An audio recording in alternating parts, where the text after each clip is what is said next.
Salut à tous, c'est Doc Dermato. On va s'intéresser aujourd'hui à Thalès, le fameux théorème de Thalès. Comment le comprendre et le retenir? Alors en fait, tout est affaire de rapport. Thalès, c'était un personnage qui a vécu avant Jésus-Christ et qui, au décours d'un voyage en Égypte, s'est demandé comment calculer la hauteur de la pyramide de Khéops. Il s'est fait la réflexion suivante: si mon nombre fait ma taille, alors celle de la pyramide fera sa hauteur. Imaginons ici que Thalès fasse 2 mètres, que ce soit un géant, il a une ombre de 2 mètres.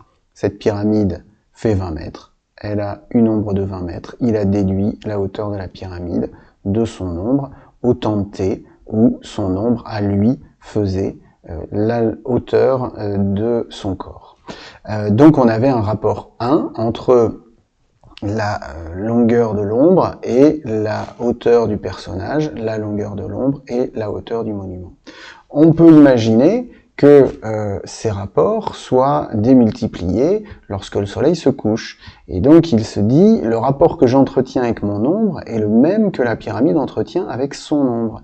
Si cette pyramide, qui donc on le sait fait 20 mètres, a une ombre de 60 mètres, l'ombre de Thalès sera de 6 mètres, d'accord?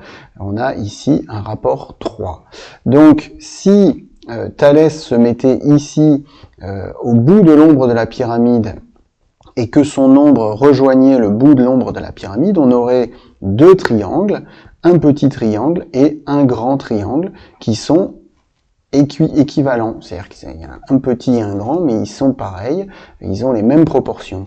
Donc ça s'appelle 2 triangles en situation de Thalès. Alors je les ai reproduits ici. On prend ce petit triangle AB'C', qui est dans un grand triangle. Alors j'ai remis la pyramide, mais il faut s'occuper que de ce triangle, on va dire bleu, jaune derrière, dans un grand triangle ABC. Donc cette superposition de 2 triangles identiques de sommet A s'appelle des triangles en situation de Thalès, avec un grand triangle ABC, un petit triangle AB'C'.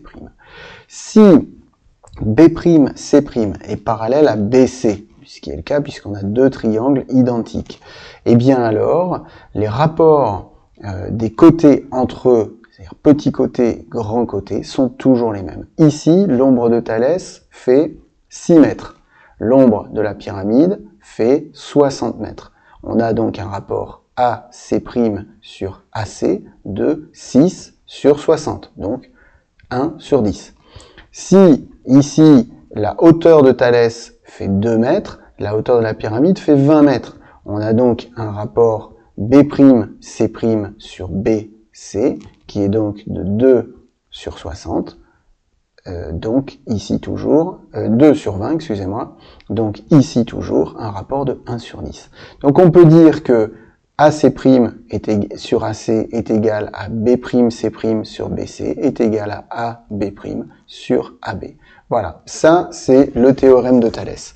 Alors c'est vrai aussi si on place ce petit triangle au sommet du grand triangle, mais à l'envers, en forme de papillon, hein, toujours avec B'C' qui est parallèle à BC, donc ce petit triangle qui vient ici, on peut affirmer la même chose en disant que AB' sur AB, etc. Est égal à AC' sur AC. Et on peut aussi faire sa réciproque, c'est-à-dire si AB' sur AB est égal à AC' sur AC pour dans 2 lignes AC', C et AB', alors B'C' et BC sont parallèles. Voilà, c'est la réciproque du théorème de Thalès. J'espère que cette vidéo vous a plu, n'hésitez pas à partager.